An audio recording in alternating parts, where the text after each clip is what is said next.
Assalamualaikum warahmatullahi wabarakatuh. My name is Asysyifa Jannah and I am from 9L. My attendance number is 10. Today I will tell you a story about Little Red Riding Hood.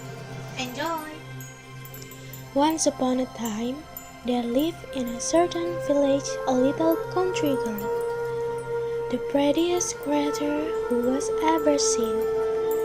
Her mother was excessively fond of her, and her grandmother doted on her still more. This good woman had a little red riding hood made for her. It suited the girl so extremely well that everybody called her Little Red Riding Hood. One day, her mother, having made some cakes, said to her, "Go, my dear, and see how your grandmother is doing, for I heard she has been very ill. Take her a cake and this little pot of butter."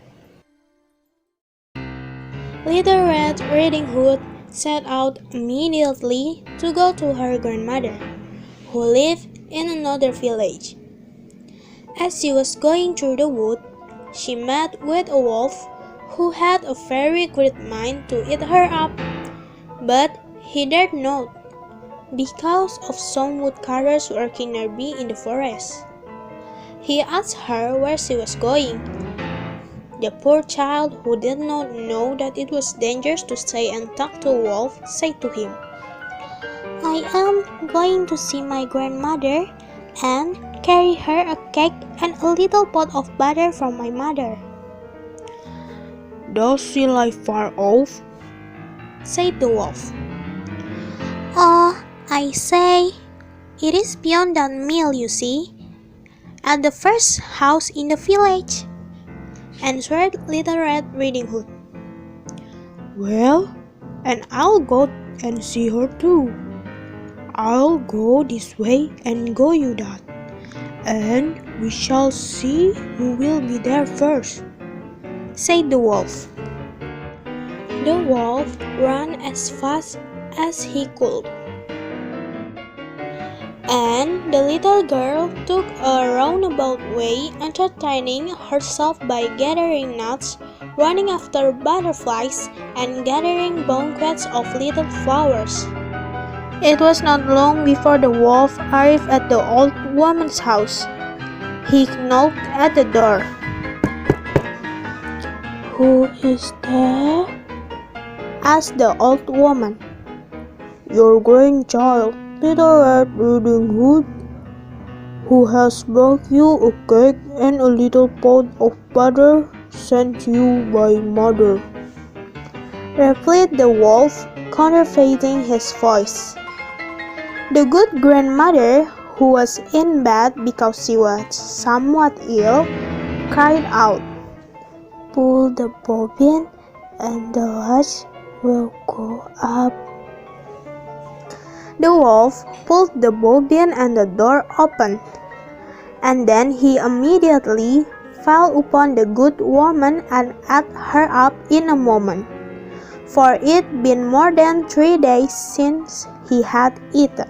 He then shut the door and got into the grandmother's bed, expecting Little Red Riding Hood, who came some time afterwards and knocked at the door.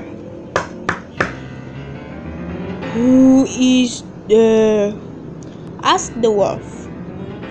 Little Red Riding Hood, hearing the big voice of the wolf, was at first afraid, but believing her grandmother had a cold and was hoarse, answered, "It is your grandchild, Little Red Riding Hood, who has brought you a cake and a little pot of butter mother sent you."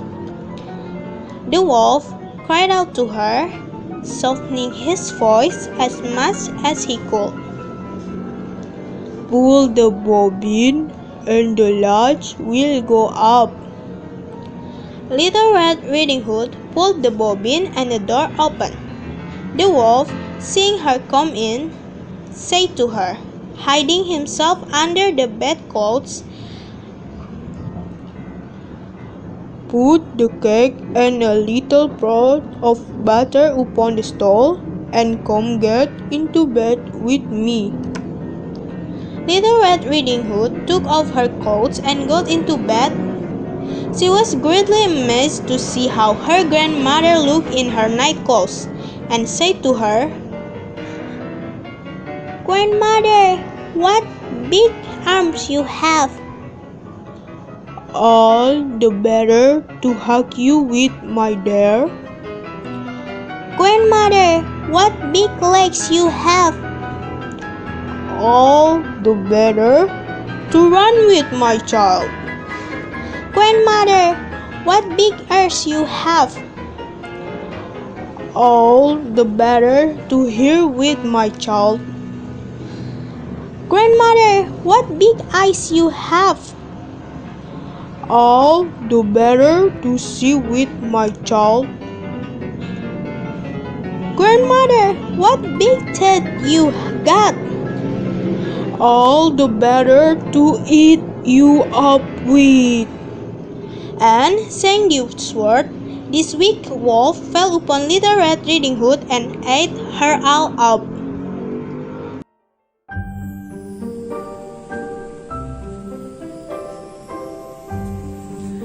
Well, that's all from me. Thank you for your attention and goodbye.